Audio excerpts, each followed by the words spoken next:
One of the things that we found, and this was something that we found in relation to the company that's mentioned in the case study before, is that fast-growing companies, yes, they need cash, they need growth capital, but at the same time, as they need cash, they also need something that we termed, when I was at Morton McDonald, growth advisory services. You need to professionalise the systems. There's very much a tendency to hang on to those methodologies. It's a little bit like serial killers. They tend to return to things which have worked before. And unfortunately, as technologies get more complex, the projects get bigger, and the opportunities get larger, sticking with the same systems and methodologies. I mean, the example I give here was procurement, where procurement methodologies that work at a very small level don't work on a larger scale. The way that the company that we were talking about before approached it, if they wanted to buy wind turbines, they simply phone up the wind turbine manufacturer, said, we want wind turbines, how much is it going to cost? And there was very much a well-developed interplay between the companies. The wind turbine supplier would quote a value, the guys who were buying a wind turbine would times it by 0.95, because they knew that there was a certain amount of fat in there, and then that's the price that they would agree on it. There was no competitive tendering.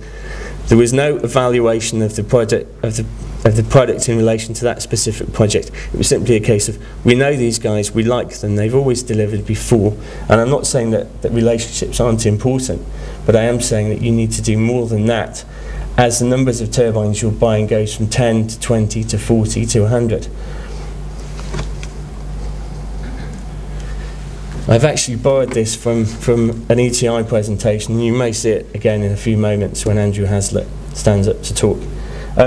One of the key things is also when people pitch to me, they pitch and they're asking for hundreds of thousands, millions in some cases. And I'm sometimes struck by the fact that they don't necessarily understand where it is that we necessarily play in the technology funding process.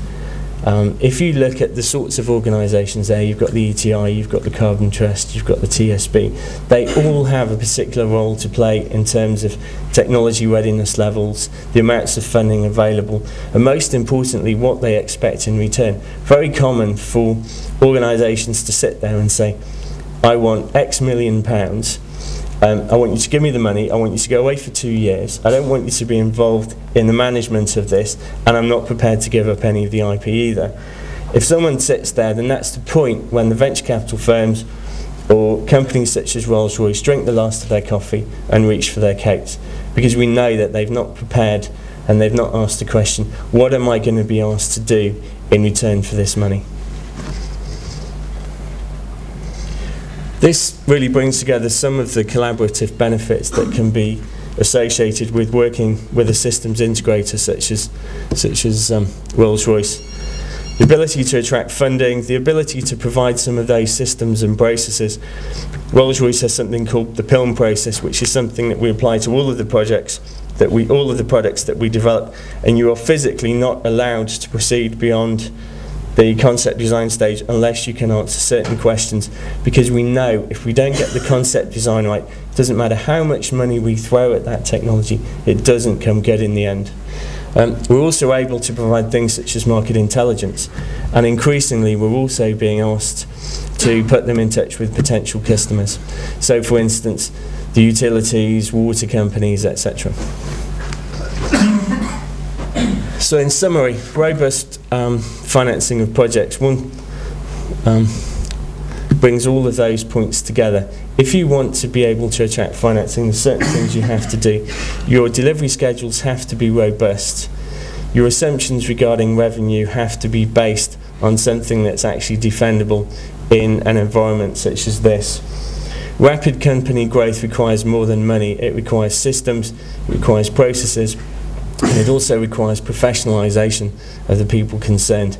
And to a certain extent, being prepared to let certain things go. I can think of a number of companies where they would be forging ahead much more quickly if the management, which actually is quite technical, is prepared to let go of certain commercial issues and have other people come in and give them some assistance with that. Sometimes timely external support's essential.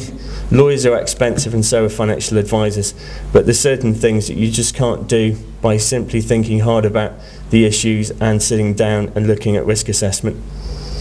Enthusiasm is no substitute for actually having systems and processes of the sort that I've described. And finally, a thorough appreciation of the funding environment, who's prepared to provide money, at what stage in the technology development process, and also what they're likely to expect in return. Thank you.